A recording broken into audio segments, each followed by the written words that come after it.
மக்கள் அனைவருக்கும் வணக்கம். நம்ம இன்னைக்கு எதை பற்றி பேச போகிறோம் அப்படின்னு பார்த்தீங்கன்னா, தாவேக்கால ஆவடி வட்ட செயலாளராக இருக்கிற வாய்ஸ் ஆஃப் சரத் அப்படின்ற ஒரு பாலியல் பொறுக்கி நாயை பற்றி தான் நம்ம இன்னைக்கு பேச போகிறோம்.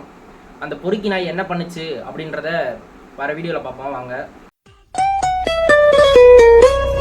தம்மா துண்டு ஆங்கர் தாண்டா அவ்வளோ பெரிய கப்பலே நிறுத்துது.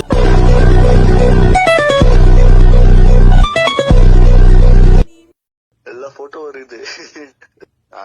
திறந்து நம்ம நாள் முடிஞ்சு சீல் போயிடுச்சு, அவ்வளவுதான். ப்ரோ நீங்க சொன்னது ஓகே ப்ரோ. எப்படி ப்ரோன்னு சொல்லிக்கிட்டே எனக்கு சொல்லுது நீங்க சொன்னது ஓகே. அது என்ன ஒரு 16 காலேஜ் தான் போல ஒரு பக்கம் உள்ள போயிட்டு முடிச்சுட்டு அதுக்கப்புறமேட்டு நாங்க அது இங்க பூந்தமல்லியில ஒரு ரெசார்ட் நாங்க புக் பண்ணி வச்சிருந்தோம். டோட்டலாவே நாங்க மாத்தி மாத்தி வந்து பண்ணிட்டு இருப்பாங்க. பார்த்துருப்பீங்க. இன்னைக்கு நம்ம அந்த பாலியல் பொறுக்கியை பற்றி தான் நம்ம இன்னைக்கு பேச போகிறோம். வாய்ஸ் ஆஃப் சரத் அவர் ஆவடி பகுதியில் வட்ட செயலாளராக இருக்காரு. அதாவது வட்ட செயலாளர் வண்டுமுருகன் அப்படின்னு நம்ம வடிவேல் வீடியோ கேள்விப்பட்டிருக்கோம்ல, அந்த மாதிரி தான் ஒரு வட்ட செயலாளர் வாய்ஸ் ஆஃப் சரத் அப்படின்னு. ஏன் அப்படி சொல்றேன் அப்படின்னு பார்த்தீங்கன்னா, ஆமாம் உள்ள போகிறதுக்கு டிக்கெட் கொடுக்குறேன், பாஸ் கொடுக்குறேன் அப்படின்னு சொல்லிட்டு பச்சை பிள்ளையில, அதாவது அவன் அந்த வீடியோலேயே சொல்றான், அது காலேஜ் படிக்க தான் என்ன தெரியல, 16 வயசு தான் இருக்கும் அப்படின்னு சொல்றான், பச்சையா சொல்றான். அப்படி சொல்லும் போது எப்படி இருக்கும்? அந்த மாதிரி பல பெண்கள்கிட்ட ஆசை வார்த்தை கூறி, நான் உங்களோட விஜய் பக்கத்துல 2 போட்டோ எடுக்க வைக்கிறேன், விஜயோட 2 வீடியோ எடுக்க வைக்கிறேன் அப்படின்னு ஆசை வார்த்தை கூறி பல பெண்களை ஒரு ரெஸ்டாரண்ட்ல வச்சு பாலியல் வன்கொடுமை செஞ்சிருக்கான். இவன் மட்டும் இல்ல, இது பின்னாடி ஒரு பெரிய டீமே இருக்கு. ஏன்னா அவனே சொல்றான், இப்படி சொல்றானே தெரியல, அவனே சொல்றான் மாத்தி மாத்தி இது பண்ணும் அப்படின்ற மாதிரி சொல்றான். எல்லாமே அவனே வாக்குமூலம் கொடுக்குற மாதிரி வீடியோ இருக்குது.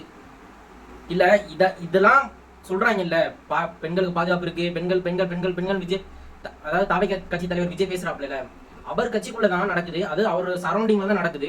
அது கூட அவருக்கு தெரியாம எப்படி இருக்கும்? இவ்வளவு கீழ்த்தனமா யோசிக்கிறாங்க.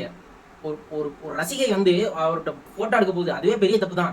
அது எவ்வளவு மனநிலைமையில இருக்கும் பாத்துக்கோங்க. கேவலம் ஒரு போட்டோக்காக என்ன சொல்றதுன்னே தெரியல. நாடு எங்க போயிட்டு இருக்கு? 2026 நாடு எவ்வளவோ டெக்னாலஜில எவ்வளவோ பெருசா முன்னேறி போயிட்டு இருக்குது. இப்பதான் கேவலம் ஒரு போட்டோ, ஒரு ChatGPT போட்டா ஒரு விஜயோட நிக்கிற போட்டோ வந்துடும். அந்த ஒரு போட்டோக்காக போயிட்டு ஒருத்தனை நம்பி ஏமாறலாமா? ஒரு பெண் இல்ல, பல பெண்கள் இந்த மாதிரி ஏமாந்துருக்காங்க. கேவலமா இல்லையா அதெல்லாம்? இல்ல நான் பெண்களை மட்டும் தப்பு சொல்லல, இந்த மாதிரி ஆசை வார்த்தை கூடி அவன் கூப்பிடுறான்ல, போலாமா அந்த இடத்துக்கு? எங்க போயிட்டு இருக்குன்னே தெரியல நாடு. அந்த பொள்ளாச்சியில ஒரு சம்பவம் நடந்துச்சுல, எப்போவோ 2 வருஷத்துக்கு முன்னாடி நடந்ததுக்கு இப்பதான் தீர்ப்பு. அவன் இந்த வீடியோல சொல்றான், நல்லா சொல்றான், என்ன வாய்ஸ் ஆஃப் சரத்னா என்ன பெரிய இது வந்துடும், நியூஸ் வந்துடும், வந்தோட ஒரு வாரத்துல எல்லாமே முடிஞ்சு போயிடும் அப்படின்னு தைரியமா சொல்றான். ஏன்னா அவனுக்கு தெரியும் ஒண்ணுமே நம்மள பண்ண மாட்டாங்க அப்படின்னு. நாளைக்கே ஒரு வாய்ஸ் ஆஃப் சரத் ஒரு பேட் நேம் கிரியேட் ஆகுது அப்படின்னா அந்த நியூஸ் ஒரு வாரம் அதிகபட்சம், அதுக்கப்புறம் நான் அவ்வளவுதான், அடுத்த நியூஸ் மக்களே மறந்துடுவாங்க.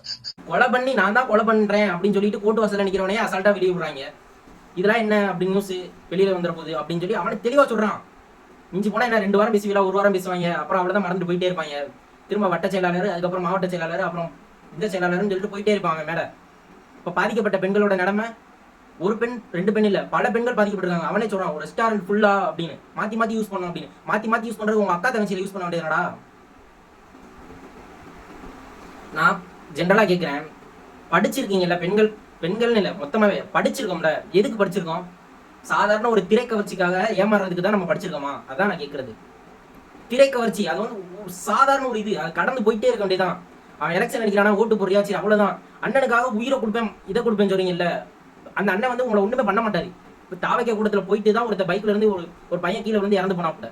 அவருக்காக அவங்க அப்பா நின்று அழுதுகிட்டு இருக்கிற அந்த இடத்துல யார் போய் யார் ஆறுதல் சொன்னா, யார் என்ன செஞ்சா? படிச்சும் ஒண்ணுமே அறிவு இல்லாத மாதிரி தான் இருக்கிறோம் எல்லாருமே தமிழ்நாட்டுல. அதான் 1950 அப்போது பெண்கள் ஒழுக்கமா தன் கணவன் தனக்கு மட்டும்தான், இல்ல நான் என் கணவனுக்கு மட்டும்தான் அப்படின்ற மாதிரி இருந்தாங்க. ஆனா இப்ப இருக்கிறது அப்படிலாம் இல்ல. சாதாரண கேவலமான ஒரு விஷயம். ஒரு போட்டோ, ஒரு வீடியோக்கு ஒரு போட்டோக்காக ஒருத்தர் சொன்னானா அதை செய்யறதுக்கு எப்படிதான் மனசு வருது? ப்ரோ நீங்க சொன்னது ஓகே ப்ரோ. எப்படி ப்ரோன்னு சொல்லிக்கிட்டே எனக்கு சொல்லுது நீங்க சொன்னது ஓகே. அது என்ன ஒரு 16 காலேஜ் தான் போல ஒரு பக்கம் இது ஓகே ப்ரோ. ஆனா கன்ஃபார்ம் நீங்க போட்டோ எடுக்க வச்சிருக்கீங்களா, நீங்க போட்டோ எடுத்துதான் என்கிட்ட வரீங்க அப்படின்னு. ஓகே ஓகே ஓகே ப்ரோ, ப்ரோன்னு கூப்பிடாதீங்க. அவன் சொல்றான் ஈஸியா, அந்த பொண்ணு ப்ரோன்னு சொல்லிக்கிட்டே என்கிட்ட இப்படி எல்லாம் பேசுது அப்படியா. ப்ரோன்னு சொல்லிட்டு பேசுனா நீ என்ன வேணா பண்ணுவியா? உன் வீட்டு பொண்ணா இருந்தா நீ இப்படி பண்ணுவியா? அந்த காலத்துல பெண்கள் சுதந்திர போராட்டத்துக்காக போராடி தன் உயிரையும் விட்டாங்க. அவங்க தான் வந்து பெண்கள், வீர பெண்கள், தமிழச்சிங்க. இப்ப இருக்கிறதுலாம் திரைக்கவர்ச்சிக்காக என்னென்ன பண்ணுதுன்னு பாருங்க. நாடு இங்க நாசமா போயிட்டு இருக்கு. நாடு அவ்வளவுதான் சொல்ல முடியும். நாசமா போச்சு. அடுத்து இந்த நியூஸ் வருமா? அவன தெளிவா சொல்றான்ல, இந்த நியூஸ் வரும், ஒரு வாரம் இருக்கும், அடுத்து போயிடும், அடுத்த நியூஸ் வந்து ட்ரெண்ட் ஆகிட்டு போயிட்டே இருக்கும் அப்படின்னு. ஒரு நியூஸை ஒரு ஒன்றும் சாதாரண விஷயம் இல்லை. ஒரு பெண்ணை வந்து பாலியல் வன்கொடுமை, அதாவது ஒரு மைனர் பொண்ணுன்னு நினைக்கிறேன், அவங்க மேஜர் கூட இல்லை. அவனே சொல்றான் ஏஜ் ஒரு 16 தான் இருக்கும், காலேஜ் கூட படிக்குதான்னு தெரியல, மைனர் பொண்ணு அப்படின்னு சொல்றான். ஒரு மைனர் பொண்ணை ரேப் பண்ணிட்டு அசால்ட்டா வெளியில சோசியல் மீடியாவில் சொல்றான் அப்படின்னா, அதை பத்தி பேசுறவங்களே மிரட்டுறான் அப்படின்னா, அவன் எவ்வளவு பெரிய மனநிலைமையில இருப்பான் பார்த்துக்கோங்க. நம்மளை எவனும் என்ன ஒண்ணும் பண்ண முடியாது அப்படின்ற மனநிலைமையில இருக்காங்க. இது கூட பரவாயில்லைங்க. இந்த மாதிரி பெண்கள் வந்து பாதிக்கப்பட்டுட்டாங்க அப்படின்னு சொல்லிட்டு ஒருத்தர் வீடியோ போட்டிருக்காப்ல இன்ஸ்டால வீடியோ போட்டவரை இன்னொரு பெண், அதாவது தாவேக்கா ஆதரவாளர் ஒரு பெண் வந்து அவர்கிட்ட போயிட்டு காம்ப்ரமைஸ் பண்றாங்க. இந்த மாதிரி இது பண்ணிக்கலாம், பேசிக்கலாம் அப்படின்ற மாதிரி. கேவலமா இல்லையா? அசிங்கமா இல்லையா?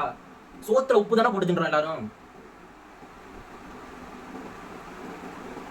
இந்த ஒரு பெண் 2 பெண் இல்ல, பல பெண்கள் இந்த மாதிரி ஏமாந்துருக்கான்னு நினைக்கிறேன். அந்த வாய்ஸ் ஆஃப் சரத் அப்படின்ற அந்த பாலியல் பொறுக்கி நாயை உள்ள ஒதுக்கி வச்சு அந்த போன்ல இருக்கிற வீடியோஸ், அதாவது அங்க அந்த ஆவடியில வந்து இவங்க வந்து ஒரு ரெஸ்டாரண்ட் புக் பண்ணிடுவாங்களா, ஃபுல் ரெஸ்டாரண்ட் புக் பண்ணிடுவாங்களா, இவங்க கண்ட்ரோல்ல ஃபுல் ரெஸ்டாரண்ட் வந்துருமா. அந்த பெண்கள் வந்து எல்லாருமே போனை வந்து இங்க கீழே வச்சுட்டு போயிடணுமா, மேல போகும்போது கொண்டு போக கூடாதாமா. இவங்க மட்டும் போனை வச்சு எல்லாமே போட்டோஸ் வீடியோஸ் எல்லாமே எடுத்துட்டு வாங்கலாமா. சொல்றான் அதுல எல்லா போட்டோவுமே என்கிட்ட இருக்கு. பல்லு காட்டுறான், வெக்கமே இல்ல, எல்லா போட்டோவுமே என்கிட்ட இருக்கு. இதுல வேற அந்த பெண்ணோட அண்ணன் தான் வந்து சொல்லியிருக்கான், என் தங்கச்சியை மட்டும் எப்படியாவது ஒரு தடவை விஜயோட போட்டோ எடுக்க வைங்க அப்படின்னு. விஜய் என்ன பெரிய புடுங்கியா? நாட்டுக்காக என்ன பெரிய இது பண்ணாரா? சுதந்திர போராடினாரா? இதுல என்ன பண்ணிருக்காரு? இத்தனை வருஷமா கிட்டத்தட்ட 40 ஆண்டுகள் அரசியல் இதுல இருக்கிறாப்ல, சினிமால இருக்கிறார்ல. இந்தா என்னுடைய ஃபேன், இந்த பொண்ணை நான் படிக்க வச்சேன், இல்ல என் ஃபேன் இவங்க, இந்த பொண்ணு வந்து ரொம்ப கஷ்டப்படுற பொண்ணு, ஓட்டு வீட்டுல இருந்துச்சு, இல்ல கூரை வீட்டுல இருந்துச்சு, ஒரு மாடி வீடு கட்டி வச்சேன். என்ன பண்ணாரு? ஒன்னும் பண்ணல. திடீர்னு அரசியலுக்கு வந்தாப்புல, என்னென்னமோ பண்ணாப்புல, 50 பேருக்கு கொண்டாப்புல, 50-60 பேருக்கு கொண்டாப்புல, அவ்வளவுதான், வேற ஒண்ணுமே பண்ணல. ஏன் புரிஞ்சுக்கிற மாட்டேன்னு தெரியல. அது சாதாரண ஒரு திரைக்கவர்ச்சி. சரி ஓகே, நம்ம உங்க மைண்ட்ல பிக்ஸ் ஆயிடுச்சுன்னு வச்சுக்கோங்களேன். கேவலம் ஒரு போட்டோக்காக இப்படி பண்ணலாமா? அதுதான் நான் கேட்கறது. எவ்வளவு பெண்கள், அதாவது எப்படின்னா கணவனையும் இழந்து போராட்ட காலத்தில் நின்று ஜெயிச்சவங்களா இருக்கிறாங்க நிறைய பெண்கள். அவங்க எல்லாம் இருந்த இந்த மண்ணில், தமிழ்நாட்டுல இந்த மாதிரி இருக்கிறதுக்கு நமக்கு எப்படி இருக்கு? இந்த நியூஸை கேள்விப்பட்டோன்னே ஒன்னும் சொல்ல முடியாது, தூக்கி வாரி போடுது. அந்த மாதிரி இருக்கு. கேவலம் ஒரு போட்டோ எடுக்கலன்னா என்ன உன் சொத்து குறைஞ்சு போயிருமா? இல்ல என்ன உங்க அப்பாவுக்கு ஆயுசு குறைஞ்சு போயிருமா? இல்ல என்ன கேட்கிறேன்? ஒரு போட்டோ தானே, போனா போயிட்டு போச்சு. ஏன்டா மயிலே, என்ன ஒரு போட்டோக்காக என்ன நீ கூப்பிடுவியா அப்படின்னு சிறப்புகள்ட்டே அடிச்சு அன்னைக்கு அவனை போலீஸ்ல கொடுத்திருந்தா எத்தனை பெண்கள் வந்து இன்னைக்கு பாதுகாக்கப்பட்டிருப்பாங்க? புரிஞ்சுக்கவே மாட்டீங்க. இன்னும் அந்த திரைக்கவர்ச்சி மண்டை ஃபுல்லா இருக்கு, திரைக்கவர்ச்சி. அதை வந்து என்னைக்கு நீங்க எல்லாம் விட்டுட்டு வெளியில வர்றீங்களோ அப்பதான் உங்களை வந்து உங்களுக்கு வந்து அந்த நாடுனா என்ன, அந்த அரசியல்னா என்ன அப்படின்றது புரிய வரும். அரசியல் வேற, இப்ப நீங்க இந்த மாதிரி இவன் பண்றான் பாத்தீங்களா, இது வேற. உனக்கு ஒரு எம்எல்ஏ சீட்டு தரேன், ஒரு எம்பி சீட்டு தரேன் அப்படின்னு சொல்லிட்டு இந்த மாதிரி பண்ணா அப்படின்னு நியூஸ் வந்தா கூட, ஓ எம்எல்ஏ சீட்டு, எம்பி சீட்டு அப்படின்னு. போட்டோ விஜயோட நின்று கூட நான் போட்டோ எடுக்க வைக்கிறேன், விஜய் போற கூட்டத்துக்கு நான் உங்களுக்கு டிக்கெட் தரேன்.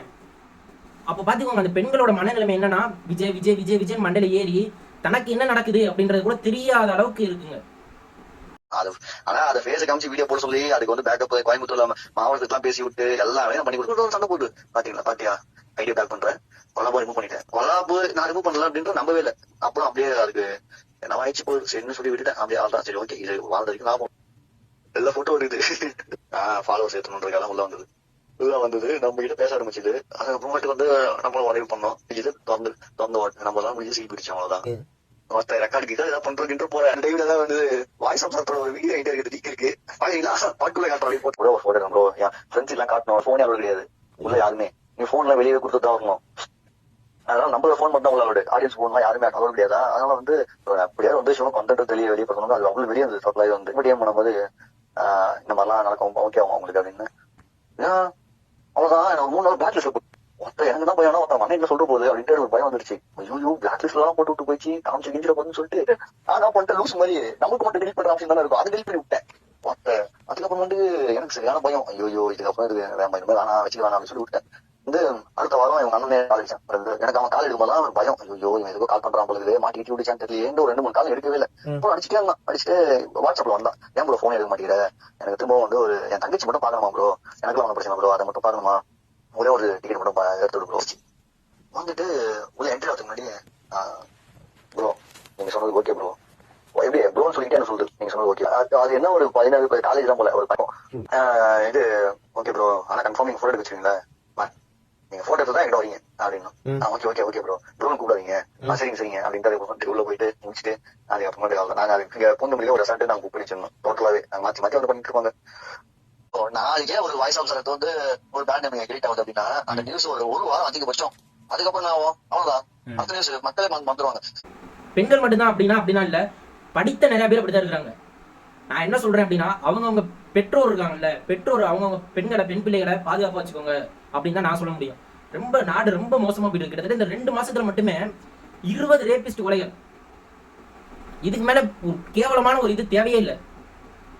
ஒரு சைடு அவங்களுக்கே தெரியாம ரேப் பண்ணி போட்டு போயிறாங்க, இன்னொரு சைடு பார்த்தா இந்த மாதிரி கேவலத்தனமான ஒரு இது.